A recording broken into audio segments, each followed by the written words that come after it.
Hello, everybody. Rob Davidson is my name, and first of all, I would like to say a very, very big thank you to the organizers of AIC for inviting me to this very prestigious event.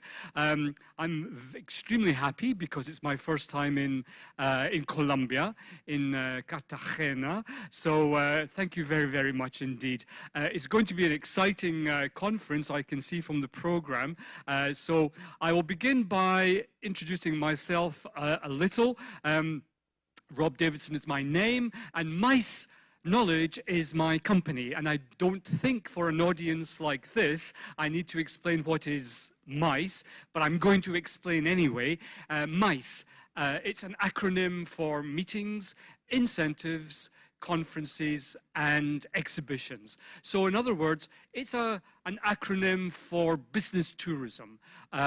People traveling for reasons associated with their job rather than traveling for pleasure or for leisure. My background is in the conference industry. You and I, we are working in two separate industries, but of course, very closely connected and very independent. Conferences, in particular international conferences, need interpreters, and many of you are working in the interpreting of conference presentations like this. So I heard a lot about AIC in the past. I used to run a master's course in conference management at the University of Westminster in London. Do we have any alumni from the University of Westminster? Two, wonderful. Thank you, ladies. Well, my master's course was the Master's in Conference Management, and every year I used to take my students to another campus, Regent Street, which you know very well, to meet the students of the Masters in Translation and Interpreting. It was very important for me, for my conference management students, to see the work of your profession. And inevitably, after that half day, they came away, as I always did, very, very impressed. Very impressed by the importance of your industry and the skills which you have, which make international conferences possible. So we are in two separate but connected industries. And I want to move on to looking at the technology which is changing our industry. When I say our industry, I mean my industry. Technology is changing everything. Why? Well, because conferences are changing, everything about conferences is changing. The technology, of course, but everything, the seating configuration, the design of venues like this one, interior, exterior, even the food and drink which we consume at conferences is changing very fast. Very soon, ladies and gentlemen, no conference will look like this one. This conference here this morning could be a conference from 100 years ago, apart from the technology, of course. That has changed. Conferences are changing very fast, and the reason they are changing is people in the generation Y, generation Epsilon, young men, young women up to the age of 30, 32. I can see some of them in this room. You are changing our industry very fast, and very soon conferences will be practically unrecognizable from before. They want to change everything. Generation Y, this is a generation which grew up with technology. Their memories of a time before the internet are very vague, very distant. They know what technology can do, and they want to see it used to the maximum in every area of their lives, including when they come to conferences. Let's begin by looking at the social media, because this is one of the major impacts of our industry. Millennials, Generation Y, the same thing. They want to see technology used not only during the conference, like this, but before, during, and after. And of course, the social media are wonderful for making that happen. These days, when I go to conferences, very often, many months before the actual day or days of the conference, I'm invited to join a Facebook group or a LinkedIn group for that conference. I can go online, I can chat with people who will be attending the conference 4 or 5 weeks from now. I can begin those conversations, which I will continue at the actual face-to-face event like this. I can arrange to meet people at the conference, which is a big advantage. If it's a conference of 5,000 people, how do you meet the people that you want to meet? The people who share your same interests, the people who are specializing in the same research that you're doing. The social media make it possible. After the conference, those conversations continue online. People uploading photos, continuing those contacts, those collaborations, which they began before or during the actual conference. Social media are changing everything. If there's one word I want you to remember from my presentation, it's this one: interactivity. The young generation in particular expect more interactivity with the speakers, but most importantly, with each other. Modern conferences don't look like this. Modern conferences put people in small groups, round tables. Much of the conference is not only speakers, but people working together, professionals like yourselves, working together in small groups, in this room, in other small rooms. That is a modern conference, is giving the participants the opportunity to interact, to speak to each other, to exchange their knowledge, their problems, their solutions. So in my industry, the conference industry, we now speak about participation, not proclamation. Proclamation is when you have speaker on the stage speaking, telling what they know to the audience. That's not a modern conference. Modern conferences give you much more opportunity, not only question and answer sessions, much more opportunity to participate. The terminology is changing. We now speak about participants, not attendees or delegates. Participants, we're expecting people like you to come to conferences ready to participate, to speak to each other, to ask questions, to share your knowledge. That's what a 21st century conference looks like. So, of course, with technology, we can make this happen much more easily. Gilles mentioned apps. Of course, those are becoming very, very popular. These days, most conferences I go to invite me to download the app before I arrive. The app has everything I need to know about that conference, the speakers, biographies, the social program, what the weather will be like in Cartagena during the conference, so I know which clothes to bring. Apps are very, very important. They help with questions and answers. Now, a group this size is not a problem. But imagine if you're working at a conference of, say, 5,000 people. You know, it takes a lot of confidence to put up your hand in front of 499 other people, or 4,999, to say, I have a question. Technology can help that. I am mentioning Slido. Perhaps some of you have already come across Slido. It's one example. I'm sure, Gilles, you know about it. It enables people to ask questions using their mobile telephones. The questions appear behind the speakers on the screen. And as a speaker, very often at conferences, I love it. You can read the question instead of trying to hear it.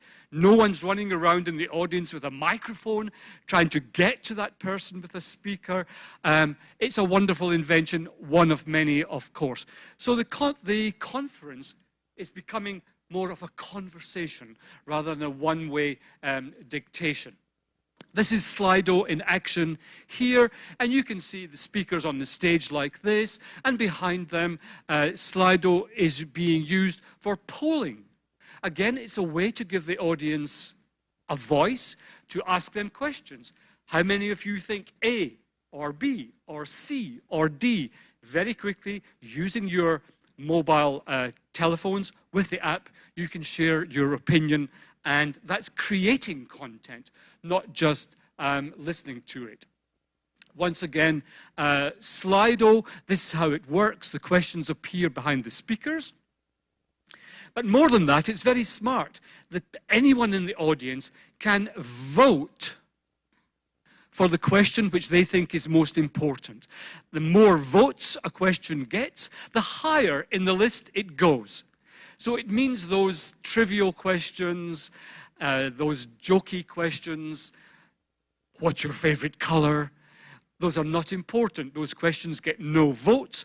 The important questions which matter to the audience go to the top of the list, and those are the questions which the speakers must answer.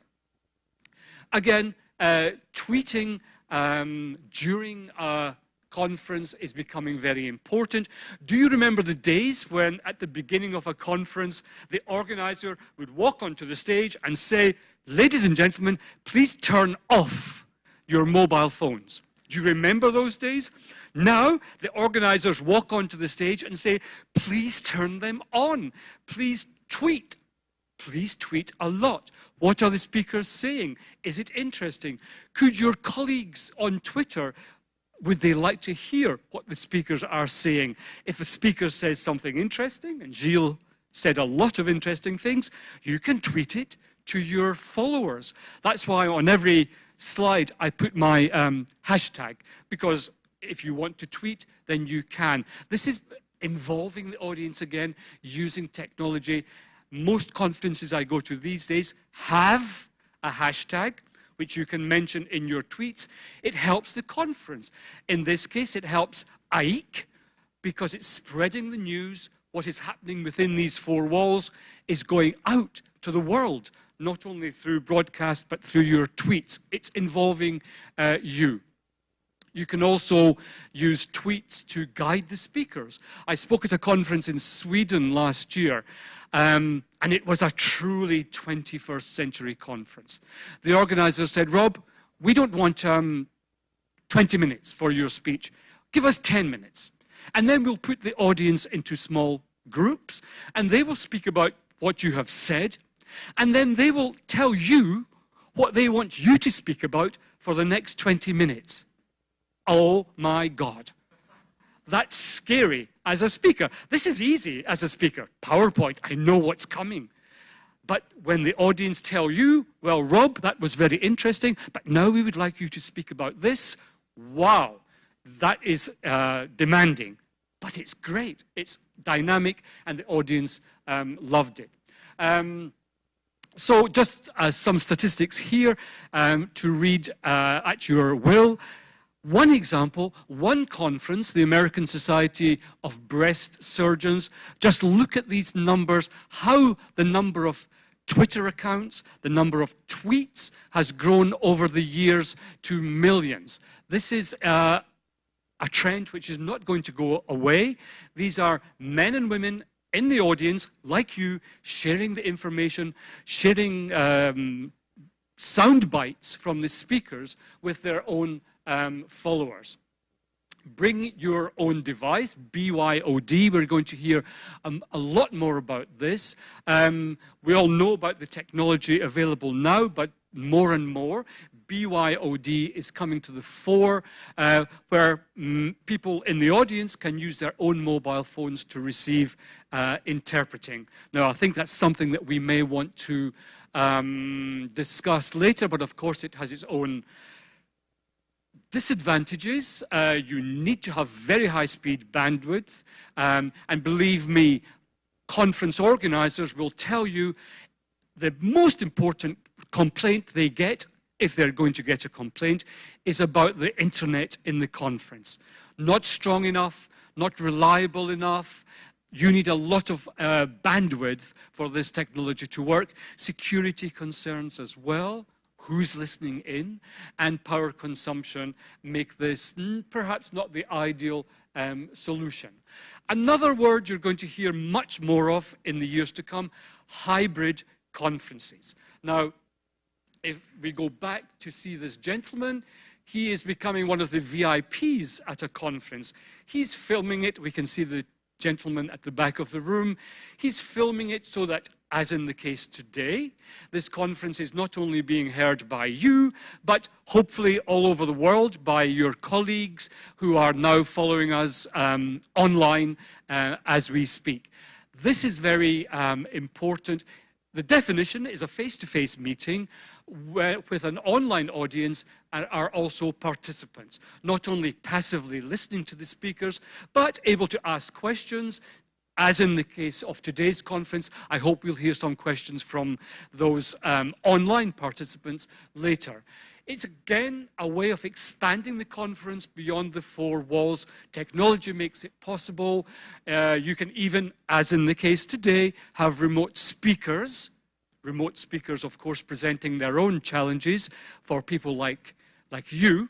But of course, there are two audiences, the physical audience, you in the room today, and the online audience, both participating in the same content, but from different locations.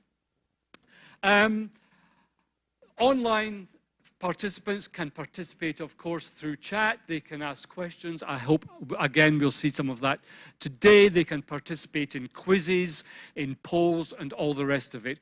It's not ideal, of course. There are some people who still hesitate about making a conference hybrid. Number one concern, technology. Is it going to work? And I can tell you from personal experience, no. It's not always going to work. It's complicated. There are breakdowns. Hopefully we'll have none of those today. But the principal concern of the organizations using hybrid events is cannibalization. In other words, if we tell our members this will be broadcast online, you can ask questions, you can participate online, will they say, oh, well, in that case, why should I go to Cartagena? I can stay in my own house and follow it there. For associations, of course, who depend on income from participants, that can represent a loss of income, and that is a challenge for hybrid conferences.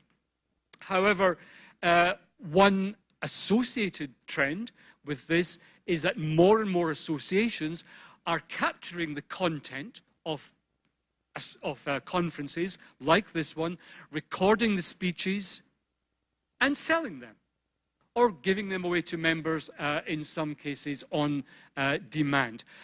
More and more when I speak at conferences, I get asked to sign a paper before I begin, and the paper is a contract agreeing that the content, what is being recorded now, can be used any old way by the organizers. They can put it on YouTube if they want. They can sell it if they want. And I can't do anything about it. I always sign because knowledge is knowledge. So again, it's a trend, associations using the content in education and just as a service to their members. Video conferencing, again, not going to go away. On the contrary, growing very fast. Some statistics for you here. I try not to use too many statistics, but they're there on the screen. In the next years up to 2025, we're looking at a growth rate of approximately 7.5% in the volume of video conferencing. You can see here just what a big industry it is. What's making it big are trends in society. To begin with, the technology is much, much better. I can remember video conferencing from over 25 years ago, and if you can too, most of you are too young, but if you can too, you'll remember the quality was poor, there was a disconnect between the vision and the sound, there were breakdowns. Now, it's incredible. If you participate in video conferencing, you very quickly forget that that person on the screen is actually sitting in another continent. So the technology is better. Security is better. Again, companies especially are worried about hacking into those conversations. That is less likely now than before. Economy. It's cheaper in many cases to get men and women to communicate through video conferencing. No one gets on a plane, no one gets on a train, no one stays in a hotel. You have the video conferencing, and then back to work. No time is lost. That makes video conferencing for some meetings, not for meetings like this, of course, but for smaller corporate meetings, which may not be your market, it makes video conferencing attractive. Another thing, and it's a sad reality, is that every time there is a terrorist outrage in our world, you see the volume of video conferencing rocket. That's the time to buy shares in video conferencing companies, because people, companies in particular, get nervous about putting their executives on planes, and video conferencing takes off. To finish, just a few more trends which I think we should be aware of. Virtual reality. Well, this is a scene from a conference. The gentleman is wearing the equipment which persuades him that this person sitting next to him is there in the room. She's not. She's an Atovar, she's in some other room, but she's a participant in the conference, and this is part of virtual reality, what virtual reality can now do. Be careful with the distinction between virtual reality and augmented reality, VR and AR. With virtual reality, you're immersed in the multimedia. You think you're standing in New York because everywhere you look, with the mask, you can see New York. Augmented reality is a layering on reality of computer-generated sensory input. For example, if we were using it today, we could use it so that I could stand on the stage and looking at you, I could see your name in virtual reality above your head or on your chest or something like that. HoloLens is a wonderful invention. It enables delegates to be in a room and to look around them in a room like this and see other delegates as if they were with them when they're really somewhere else completely different. Speakers can use AR in their presentations as well, making presentations of the future much more interesting. This is a little photograph from France. To finish off with holograms, you may recognize the gentleman Jean-Luc Mélenchon, one of France's presidential candidates, unsuccessful as you know. But I lived in France for 9 years in the beautiful city of Montpellier, and I happened to be there during the presidential election campaign. And Monsieur Mélenchon appeared at a local conference center, but as a hologram. That evening he was in, I think, 6 or 7 different, 7 places simultaneously all over France. One in reality in Paris and the other 6 as holograms. So again, wow, what a challenge for your industry to interpret the words of a hologram on the stage, but it's growing fast. We can now, as in the case here, one of the people, the gentleman is a hologram, the lady is real, she's introducing him, he's in another city, another country altogether, but the audience, to all intents and purposes, regards him as being on the stage. It's being used at the moment for celebrities. Kevin Spacey, for example, spoke at a conference in Brisbane, and he's far too important and far too expensive to fly to Brisbane, but he was there as a hologram. Again, it's one to watch for the future. And on that note, I'm going to invite our technical friends to show us a small video of what is possible.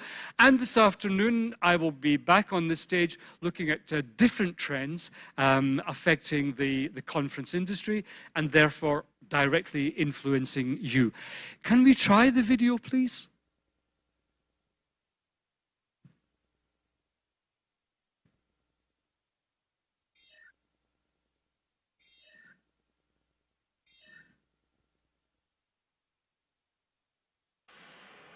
Look around. What is the power of your imagination? Gravity disappears. There are no more boundaries. The only thing left between us and outer space is the limit of our imagination. Imagine. You can create your own worlds beyond the boundaries of reality. Immerse yourself into the virtual space to become a part of the miraculous universe. With the futuristic ear VR technology, the event industry can now create unique shows where imagination is the new frontier. No more decorations. Syncing 100 devices and controlling 360-degree content, we have created a shared playground for the imagination. This is much more than just a show. Take a close look at the interior. Feel the speed and technical superiority of this new automobile. All thanks to a realistic experience in its virtual presentation. You are in the space where your pure emotions deliver the message themselves. A smart solution using virtual reality allowed us to deliver a huge project and to repeat the show in Moscow, St. Petersburg, and beyond. Climb higher, experience weightlessness. The new event format is a virtual movie theater for a large audience, united by a shared deep experience. Share impressions and emotions. This is now what it feels like at a presentation of a modern and high-tech product, the new Audi Q7. Look around. The future is already here. I hope that later this morning we'll get the opportunity to discuss how you, as interpreters, will have intermediation in all these new technologies. The future looks exciting. Thank you for your attention.